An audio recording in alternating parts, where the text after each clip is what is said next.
You ever want something so bad, and once you get it, you wonder why you ever wanted it in the first place? Well, this is Incredibles 2. Incredibles 2 is the long-anticipated sequel to the 2004 Pixar film and takes place right after the events that ended the first movie.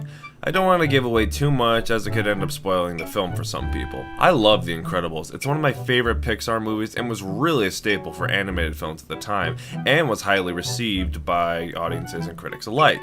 I distinctly remember reading an issue of Rolling Stone magazine and seeing they put it at number 6 of their favorite films of the 2000s, alongside amazing films like Lord of the Rings, Children of Men, There Will Be Blood, No Country for Old Men, all soon to be classics. I did a review of the two Incredibles games in anticipation for this movie, and let me just say, just like the games, this movie left me feeling bittersweet.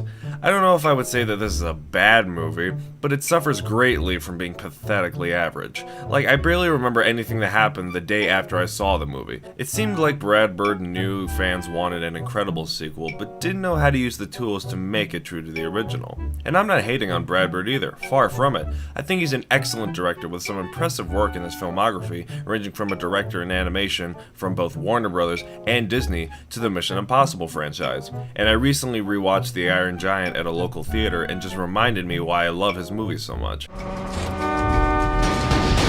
on, just turn it off! Turn it off! But all the charm and feel he brings to the screen was not captured here. Just watching this movie makes me feel that huge, awkward 14-year gap and not being worth the wait. I felt the same way that fans of Star Wars felt 15 years after Return of the Jedi and being insulted by getting a Phantom Menace. Isn't it true you knew this was a bad movie? That you wrote it over a weekend but kept telling people it was done for years? But that doesn't mean it's as bad as that. But that doesn't mean this movie is as bad as that one. Not that the film left that bad an impact on the fanbase, but the film was just disappointing as hell and more than just forgettable. The antagonist of this film is really boring, and the film sets up the reveal as a big twist when you can tell who it is whenever that certain character appears on screen. Just like the trailers make it look, the action and story takes a backseat to Mr. Incredible learning how to raise his kids himself while his wife is the one doing the work.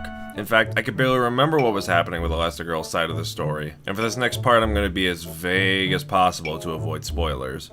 There's also a weird change in character because there's a character related to Violet who has to be changed to protect Violet as a super, and Mr. Incredible tells her to shrug it off as if it was nothing, and that never made sense to me.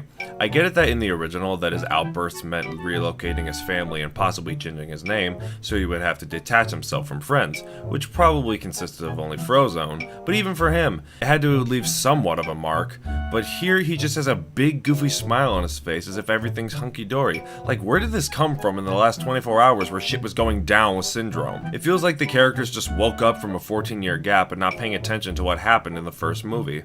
Especially with the fact that the Underminer shows up for 10 minutes and then exits the movie completely and he's barely heard from or ever seen again. Like I said, this isn't really a bad movie, just too average for me, and I couldn't get into it, thus continuing Pixar's descent into mediocrity that they entered after WALL-E. And it's hard to say if anything they'll ever do in the future will ever come close to that.